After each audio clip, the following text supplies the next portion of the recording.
नमस्कार साथियों। चलिए हम लोग हैं आज एक नए टॉपिक पर और हम पढ़ते हैं साइंस कक्षा 10th का। और यहाँ पर वीडियो आपको जो कुछ भी इसमें हम पढ़ाएंगे सारी चीज़ों को आपको आसानी से समझने वाला है। चलिए, अगर आप यहाँ पर पहली बार आए हों तो साइंस गैलेक्सी चैनल को सब्सक्राइब जरूर कर लीजिएगा और बेल आइकन भी प्रेस करना मत भूलिएगा। चलिए आज हम समझते पीएच मान के बारे में। ठीक है, तो देखो यहाँ पर है पीएच स्केल, मतलब ये अपना टॉपिक में लिखा हुआ है पीएच स्केल क्या है, समझ लेना। या चाहे पीएच पैमाना आ जाए या पीएच स्केल आ जाए, एक ही बात है। क्लियर ना। अब देखो यहाँ पर हम समझते हैं पी का मतलब, देखो यहाँ पर क्या होता है, पावर होता है। पी का मतलब क्या होता है, पावर होता है। और एच का मतलब क्या होता है, हाइड्रोजन होता है। क्या होता है, हाइड्रोजन। तो यहाँ पर कुल मिलाकर के हाइड्रोजन का पावर। क्लियर। तो ये इसका मतलब पूरा नाम होता है। पी का मतलब पावर, एच का मतलब हाइड्रोजन। और स्केल क्या होता है, इसके द्वारा देखिए क्या जाता है, इसके द्वारा किया जाता है अम्ल और क्षारकता का निर्धारण। किसका निर्धारण किया जाता है, अम्ल और क्षारकता का निर्धारण किया जाता है। तो आपको समझ में आ चुका होगा कि भाई पीएच स्केल क्या है। क्लियर ना। तो ये आपसे ये इससे पता लगा जाएगा कि कोई पदार्थ अम्ल है कि क्षार, ये पीएच स्केल से आपको पता चल जाएगा। कैसे, चलिए देखते हैं। यहाँ पर देखो क्या होता है कि सबसे पहले अगर देखें तो ये दिया किसने था, तो इसको देने वाले वैज्ञानिक सोरेनसन थे। ठीक है, इसको देने वाले वैज्ञानिक कौन थे, सोरेनसन थे। अब इन्होंने देखो क्या किया, इन्होंने एक जो स्केल बनाया था, इसमें देखो क्या था, चलिए हम आपको बताते हैं।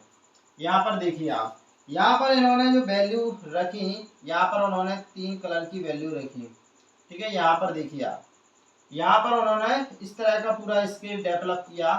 और यहाँ पर वैल्यू उन्होंने रखा 0 से लेकर के, चलिए हम करते हैं कलर चेंज। ठीक है, यहाँ पर ये करते हैं और यहाँ पर करते हैं वाइट वाला। चलिए देखते हैं। तो यहाँ पर आपका जो वैल्यू है वो उन्होंने क्या रखा, 0 से लेकर के कहाँ तक, 7 तक।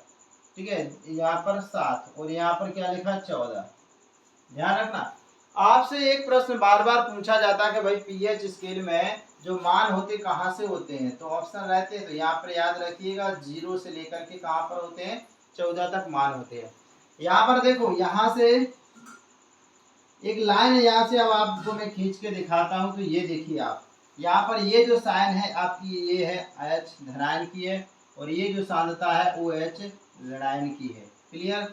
मतलब देखिए दोस्तों, ऐसा है कि अगर किसी का पीएच मान 7 से कम है, मतलब 0 से 7 के बीच है, तो मैं ये तीर ऐसा लगा रहा हूँ, इसका मतलब ये कि अगर आपका पीएच मान उतना ही कम होगा जितना अगर आपका वैल्यू 7 से कम होगी, तो ये किस चीज को बताएगा, अम्लता को बताएगा। और यहाँ की ओर क्या होगी, क्षारकता बढ़ेगी। यहाँ की ओर क्या होगी, क्षारकता बढ़ेगी। इसका मतलब क्या है, चलो मैं बताता हूँ। अगर मान लीजिए आपका कोई पीएच मान, अगर मान लो क्या है, पीएच मान अगर आपका 6 दिया गया है, समझ पा रहे ना, और किसी का दिया गया है मान लीजिए 5, मतलब 6 दिया गया, अगर पीएच मान दिया गया किसी का 5 दिया गया। क्लियर। क्या दिया गया है, 5। ठीक है, तो सबसे मतलब अम्लता किसकी ज्यादा होगी, इसकी अधिक होगी। समझ पा रहे ना, किसकी होगी अधिक, इसकी। क्योंकि देखो अम्लता जितना इससे इस साइड मान घटेगा तो अम्लता बढ़ेगी। अगर किसी का पीएच मान मान लीजिए नींबू है, इसका पीएच मान आपका 2.2 है, तो इसका पीएच मान मतलब अम्लता और ज्यादा है। सीधी सी बात है, अगर 7 से मान घटेगा तो अम्लता आपकी बढ़ेगी। क्षारकता में अगर किसी का मान क्या है, अगर आपका मान 7 दिया गया है, तो ये 7 अगर होगा तो ये क्या होगा, आपका उदासीन स्थिति में होगा। और इस स्थिति को क्या बोला जाता है, कि जब कोई पदार्थ ना अम्ल है और ना ही क्षार है। क्लियर। 7 से जैसे ही मान ज्यादा होगा तो क्षारकता बढ़ेगी। जैसे मान लीजिए आपका पीएच मान आपने देखा कि 8 है। ठीक है, एक पीएच मान आपका 7.4 है, तो किसकी मतलब क्षारकता ज्यादा होगी, इसकी ज्यादा होगी। इसमें वैल्यू इस साइड बढ़ती है और इसमें वैल्यू जितनी घटती है उतनी अम्लता बढ़ती है।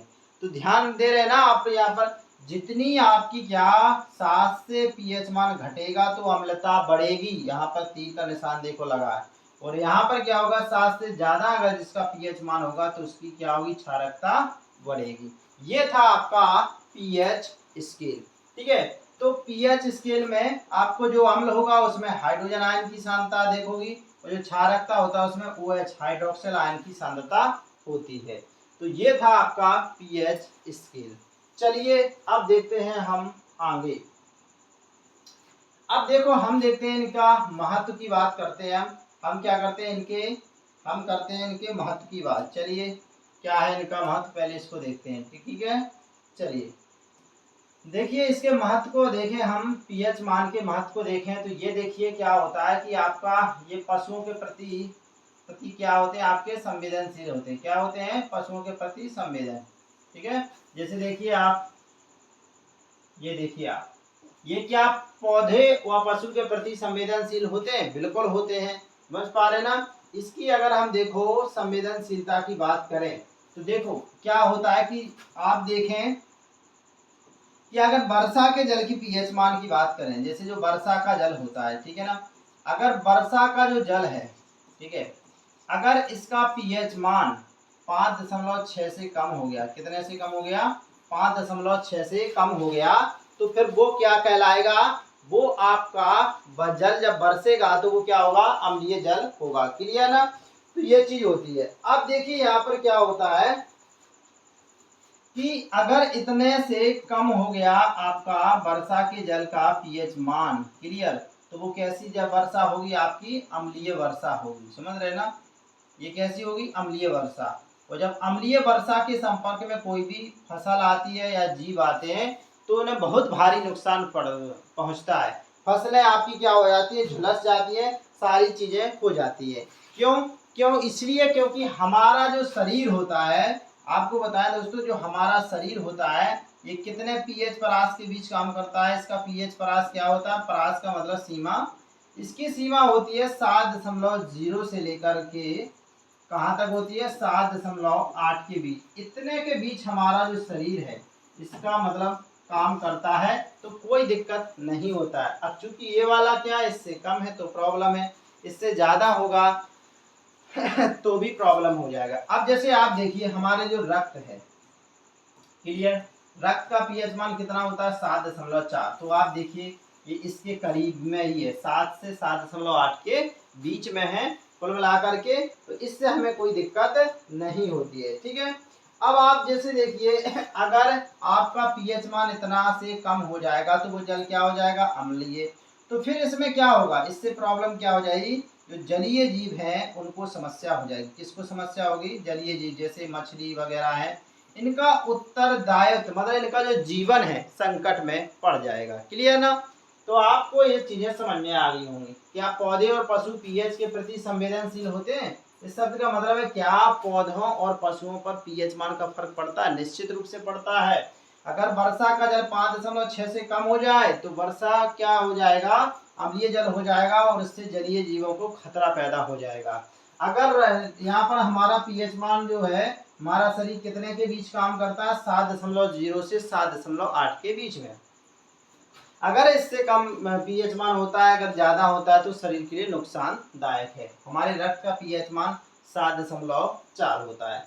चलिए नेक्स्ट देखते हैं। नेक्स्ट हमारी जो हेडिंग है वो क्या कहती है?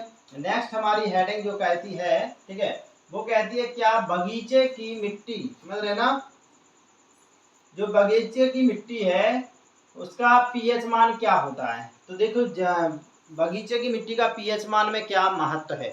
तो कुल मिलाकर के देखिए क्या होता है कि हमें जो फसलें बोते हैं, जब हम अपने बगीचे में या अपने खेतों में जब हम क्या बोते हैं, फसलें बोते हैं, तब हमें क्या करना चाहिए? मिट्टी का पीएच मान ज्ञात कर लेना चाहिए। समझ रहे ना? क्या करने लेना चाहिए? मिट्टी का हमें पीएच मान ज्ञात कर लेना चाहिए। अब आप कहोगे कि इसकी क्या जरूरत है सर के पीएच मान ज्ञात करना है? इससे हमको ये पता चल जाएगा कि आपकी मिट्टी में अम्लता ज्यादा है कि क्षारकता। अब आपने कहा कि ठीक है सर, हमको ये भी पता चल गया कि हमारी मिट्टी में अम्लता है या हमारी किसी की मिट्टी में क्षारकता है। इससे क्या हो जाएगा? तो इससे क्या हो जाएगा वो सुन लीजिए आप। अगर आपकी मिट्टी में अम्लता है तो आपको क्या उसको ले किस लेवल पर जाना है? उदासीन स्थिति पर। किस पर ले जाना है? उदासीन स्थिति पर। तो खाद क्या डालोगे आप? खाद आप उसमें कौन सा डालोगे? क्षारकता वाला। कौन सा डालोगे? क्षारकता वाला। और अगर मान लीजिए आपकी क्षारीय है मिट्टी, तो फिर खाद कौन सा डालोगे इसके लिए? अम्लता वाला। क्या डालोगे? अम्लता वाला खाद डालोगे तो आपकी मिट्टी का पीएच मान लगभग उदासीन हो जाएगा। लगभग उदासीन से मतलब 7 के करीब, थोड़ा ज़्यादा थोड़ा कम। इससे क्या हो जाएगा, आपकी उसमें फसल क्या होगी? आपकी अच्छी होगी। क्लियर ना? तो ये आपको चीज़ें समझ में आ गई। चलिए आगे देखते हैं हम। आगे है आपका क्या, हमारा जो हमारे पाचन तंत्र पर पीएच मान का प्रभाव पड़ता है। तो निश्चित रूप से हमारे पाचन तंत्र पर भी पीएच मान का प्रभाव पड़ता है। अब आप कहोगे कि सर क्या प्रभाव पड़ता है, इसके बारे में भी बता दीजिए। चलिए हम बता देते हैं इसके बारे में। देखिए आपका क्या है, जैसे हमारे इसमें शरीर में क्या होता है, आमाशय है। क्लियर? आमाशय से क्या निकलता है? एक अम्ल निकलता है। क्या निकलता है दोस्तों? अम्ल, जिसका नाम क्या है? HCl। HCl का मतलब क्या हो गया? HCl का मतलब हो गया हाइड्रोक्लोरिक अम्ल। क्या हो गया इससे मतलब? HCl, इसका मतलब हो गया हाइड्रोक्लोरिक अम्ल। क्लियर? चलो मैं लिख देता हूँ हाइड्रोक्लोरिक अम्ल। वैसे आप लोगों को इसका नाम आना चाहिए। ठीक है? अब जब ये वाला अम्ल आपके शरीर से, आमाशय से निकलता है, तो क्या हो जाता है कि आपके शरीर में क्या बढ़ जाती है? अम्लता बढ़ जाती है। अम्लता बढ़ जाएगी, इसके वजह से क्या बढ़ जाएगी? शरीर में अम्लता। और आपने पढ़ा होगा एक विचार में एसिडिटी, मतलब एसिडिटी वाला क्या एसिडिटी पढ़ा है आपने शब्द? ये तो एसिडिटी शब्द का मतलब क्या होता है? अम्लता होता है। कि मतलब जब भोजन नहीं पचता, हमें डकार आती रहती, वो होती है एसिडिटी। आपने विचार में देखा हो कि भाई इनो का उपयोग करिए, इनो का उपयोग करने से तुरंत समाप्त हो जाती है आपकी क्या? अम्लता। तो अम्लता अगर आपको खत्म करना है तो किसका उपयोग करना पड़ेगा? क्षारक का उपयोग करना पड़ेगा। समझ पा रहे ना? हाँ तो इसके लिए आप क्या बेकिंग सोडा का उपयोग कर सकते हैं। किसका उपयोग कर सकते हैं? बेकिंग सोडा वगैरह का आप इसका स्थान पर उपयोग कर सकते हैं। नहीं जानते क्या बेकिंग सोडा? अरे घर पर जो आप खाना बनाते हैं, माँ बहने, जो बेकिंग सोडा होता है उसको पापी सोडा के नाम से भी जाना जाता है। क्लियर ना? तो ये आपका क्या हो जाता है? बेकिंग सोडा हो जाता है। क्लियर? अब आप इसके लिए मैग्नीशियम हाइड्रोक्साइड का उपयोग भी कर सकते हैं। किसका उपयोग कर सकते हैं? मैग्नीशियम हाइड्रोक्साइड का। ये भी क्या है? क्षारक है। तो इससे भी आपकी अम्लता को दूर किया जा सकता है। क्लियर? चलिए इसको देखो, आपको बता दें, ये जो MgOH का होल्ड वाइज है, इसको क्या बोला जाता है? मिल्क ऑफ मैग्नीशिया बोला जाता है। क्या बोला जाता है? Milk of magnesia. क्लियर? तो ये है आपका मिल्क ऑफ मैग्नीशिया। चलिए आगे देखते हैं क्या है। आगे है, देखो क्या हमारे पीएच मान में परिवर्तन के कारण क्या दांतों पर कोई फर्क पड़ता है? निश्चित रूप से फर्क पड़ता है। क्या फर्क पड़ता है? चलिए इसके बारे में हम लोग जान लेते हैं। क्लियर? देखो अगर हमारे जो दांत हैं, समझ रहे, अगर इसका पीएच मान 5.5 से कम हो गया, समझ पा रहे ना? क्या हो गया? 5.5 से कम हो गया। ठीक है? तो फिर क्या हो जाता है कि हमारे जो दांत हैं, हमारे दांत मतलब जो क्या होते हैं, दांत का एनेमल, इस शरीर का सबसे कठोर भाग होता है। समझ पा रहे ना? शरीर का सबसे कठोर भाग क्या होता है? हमारे दांत का एनेमल। एनेमल क्या है? दांत के ऊपर की जो सतह होती है। इसको एक और नाम दिया जाता है, जिसको क्या बोला जाता है? दंत बल। क्या बोला जाता है? दंत बल। ठीक है? ये किसका बना होता है? कैल्शियम, कैल्शियम हाइपोएपेटाइट। किसका बना होता है? कैल्शियम हाइपोएपेटाइट का बना होता है। ठीक है? ये इसका बना होता है। ठीक है? तो ये क्या होता है, अगर इससे पीएच मान आपका क्या होता है? कम होता है, तो इसका, ठीक है क्या हो जाएगा? क्षरण हो जाएगा। ठीक है? तो कैल्शियम हाइपो लिख गया है। चलिए कैल्शियम हाइड्रोक्सी एपिटाइट लिखना है। Calcium hydroxy appetite, calcium hydroxy appetite, ये है वो। याद रखिएगा, एग्जाम में छपना है ये। समझ रहे ना? हाँ, ये हो गया आपका कैल्शियम एपिटाइट। इससे हमारा तो अगर पीएच मान कम होता है तो हमारा दंक्षण हो जाए। अभी आपको ये होता कैसे है? तो देखो हम क्या होते हैं, जब भोजन करते हो, जब भोजन करते तो हमारा क्या होता है कि जो भोजन है वो शरीर अपने वहाँ पर क्या हो जाता है, फंस जाता है। तो उससे क्या हो जाता है, मतलब एक दांतों के ऊपर एक परत सी जम जाती है। जब वो परत जम जाती है तो वहाँ हमारी लार नहीं पहुँच पाती है, जिससे वहाँ पर जीवाणु पनप जाते हैं और वो किसका मतलब जो अम्ल का स्रावण करने लगते हैं। और जब अम्लता बढ़ जाती है और वहाँ पर लार जो है वो क्या करती है, उसको उदासीन करने का काम करती है। लेकिन उससे जो परत बन जाती है दंत प्लांग टाइप की, वहाँ पर मतलब हमारा क्या नहीं पहुँच पाता है, मतलब लार नहीं पहुँच पाती। और इस वजह से क्या हो जाते हैं, हमारे दांत खराब हो जाते हैं और हाँ हमारे दांत गिरने लगते हैं। क्लियर? तो ये चीज है। अब चलिए, आप कहोगे इसके लिए उपाय क्या है, तो भोजन करने के बाद आपको दांतों को साफ करना, ताकि आपका कोई भी भोजन का कण आपके दांतों में फंसा नहीं रहे। क्लियर?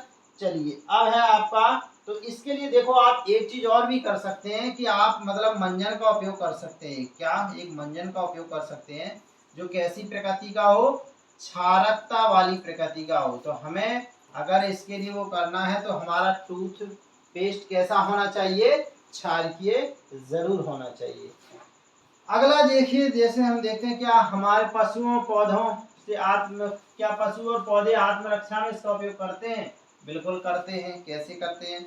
आपने चींटी को तो देखा ही होगा, मधुमक्खी को तो आपने देखा ही होगा, ठीक है। मधुमक्खी ये क्या करती हैं, जब ये काटती हैं तो आपको जलन होती है कि नहीं होती? बिल्कुल होती है। क्यों होती है? क्योंकि ये छोड़ते हैं फार्मिक अम्ल। क्या छोड़ती हैं? फार्मिक अम्ल। और जिसको क्या बोला जाता है, मेथेनोइक अम्ल भी बोला जाता है। क्लियर? इसकी वजह से हमें क्या होता है, जलन होता है। ठीक है। तो एक और होता है, नेटल का पौधा होता है। किसका होता है? नेटल का पौधा होता है। ये भी एक शाकीय पौधा है। क्लियर? इसके पत्ती, इससे भी क्या, कांटे पत्ती अगर चुभ जाए तो इससे भी हमें क्या होती है, जलन होती है, क्योंकि इसमें भी क्या होता है, आपका फार्मिक अम्ल होता है। तो एग्जाम में पूछा जाएगा कि चींटी, मधुमक्खी या नेटल में कौन सा अम्ल होता है, तो दोस्तों बता दीजिएगा फार्मिक अम्ल। चलिए, आप हमको ये भी बता दीजिए कि आपको वीडियो किस तरह का लगा। कमेंट करना और लाइक करना बिल्कुल मत भूलिएगा। और ऐसे ही वीडियो अगर आप देखना चाहते हैं इसको सब्सक्राइब जरूर कर लीजिएगा। धन्यवाद।